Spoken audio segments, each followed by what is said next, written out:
week's parsha, we learn a great deal about Abraham and many of his accomplishments and the lessons he left behind for us.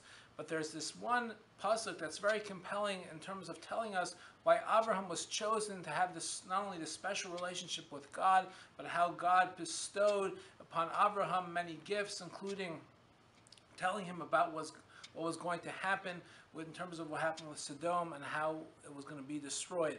And the Torah tells us the reason why Abraham was chosen for this lofty mission was because he was going to go ahead and be an educator to his friends and family and encourage people to follow tzedakah and chesed, charity and kindness, and not only living for himself, but also he was as an educator and he was communicating these messages to others. So you would expect to see large content in this parsha dedicated to that. Abraham telling people what to do, Abraham educating people what to do, Abraham communicating these values of God in this world, but yet there is scant mention of any of that, finding where Abraham communicates this. There's one brief reference in the conclusion of the parsha with the binding of Isaac. There's this brief exchange between Abraham and Yitzchak at the binding of Isaac.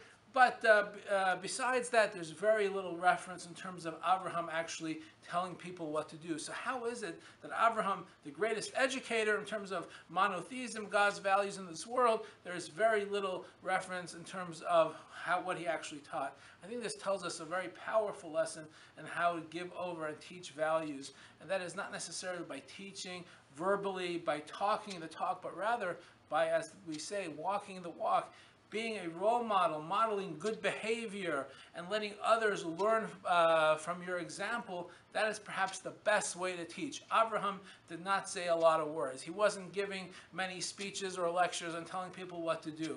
It was his behavior. It was the way how he modeled an appropriate lifestyle that caused other people to reflect and be encouraged to go in that path.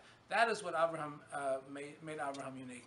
Folks, in our lives, as we contemplate how to go ahead and bestow values upon our children and our students, let us remember the lesson of Abraham, and let us always remember the importance of being a good role model. Have a wonderful Shabbos.